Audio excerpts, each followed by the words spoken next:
Morning বন্ধুরা, আবারও আমি চলে এসেছি আমার একটা নতুন ব্লগ নিয়ে। আশা করি তোমরা সবাই ভালো আছো, তোমাদের পরিবারেরও সবাই ভালো আছে, আমার বাড়িতেও সবাই, আমার বাড়ির লোকেরাও সবাই ভালো আছে। তো ছেলে মেয়ে সবাই ভালো আছে। তো আজকের আমি আমার ব্লগটা এখন থেকে স্টার্ট করছি। এখন বাজে 7:30। তো তোমরা কেমন আছো কমেন্টে জানিও। আর আমার ভিডিও যদি তোমাদের ভালো লাগে, সব সময়ই বলি, আমার ভিডিও যদি তোমাদের ভালো লাগে লাইক কমেন্ট শেয়ার করো, আর চ্যানেলটা সাবস্ক্রাইব করে দিও। আর চলো সাথে থাকো তোমরা। তো এখনও 7:30 বাজে, কোনো কাজটা সারা হয়নি, কাজ সেরে নিই, সেরে নিয়ে আবার তোমাদের সাথে আসি। আর ছোট ছোট আমার ছেলেমেয়েরা কি করে না করে সে দেখ, যদি সময় পাই দেখাবো তোমাদের। তো কাজ সেরে নিই, কাজ সেরে নিয়ে আমি তোমাদের সাথে আবার বক বক করতে চলে আসছি। তো এখন এখানেই রাখি, পরে কথা হয়। দেখতেই পাচ্ছ আমার স্নান হয়ে গিয়েছে, ভাত বসিয়ে দিয়েছি, ভাত হয়ে এসেছে প্রায়, ভাতে ফ্যান ঝাড়বো।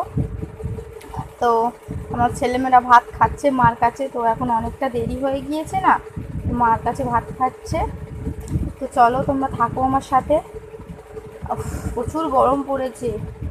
স্নান করে এসে পাকার হাওয়ায় বসে আছি, দেখতেই পাচ্ছ মাথা ঘষেছি, তাই জন্য গামছা বাঁধা আছে। তো তোমাদের এখন তো প্রায় 1:30 বাজে। তো তোমাদের খাওয়া হয়ে গিয়েছে? আশা করি তোমাদের সবার খাওয়া হয়ে গিয়েছে, দুপুরে লাঞ্চ করা হয়ে গিয়েছে, কিন্তু আমাদের এখনও হয়নি। সকালে টিফিন করেছিলাম, মুড়ি ছিল, মুড়ি খেয়েছি, ছেলে মেয়েও মুড়ি খেয়েছে। তো চলো আমার সাথে থাকো, আমার সাথে। আর একটাই কথা আমি তোমাদের বলবো, যদি আমার ভালো লাগে লাইক কমেন্ট শেয়ার করো, চ্যানেলটা সাবস্ক্রাইব করে দিও প্লিজ। তো বন্ধুরা, আশা করি তোমার সবাই ভালো থেকো। আর আমি এখন তো আলু টালু কাটবো, চলো দেখো। আলু কাটি, ডিমের তরকারি করব, ডিম ভেজে আর ডিমের অমলেট করে আর তরকারি করব। চলো। তো অনেক দেরি হয়ে গেছে, খেতে বসে পড়েছি, খাওয়া হয়ে খেয়ে ফেলেছি। তো খেতে খেতেই ব্লকে চলে এলাম, কিছু মনে করো না বন্ধুরা। তো খাবে? চলে এসো, খাবে চলে এসো। তোমাদের কথা মনে পড়তে কিন্তু তোমাদেরকে দিতে চলে এলাম। প্রচুর খিদে পেয়েছে, সকাল থেকে বলেছিলাম না মুড়ি খেয়েছি। তো এখন অনেক দেরি হয়ে গিয়েছে, প্রায় 2:30 বাজতে যায়। তো এই জন্য খেয়ে নিচ্ছি তাড়াতাড়ি করে, কিছু মনে করো না। তো আজকের রেসিপিটা যাক কী হয়েছে। তো বেগুন আলু দিয়ে মা একটা মাছের তেল দিয়ে চচ্চড়ি করেছিল, মা একটু দিয়েছে তাই খাচ্ছি। আর আমাদের হয়েছে ডিমের তরকারি।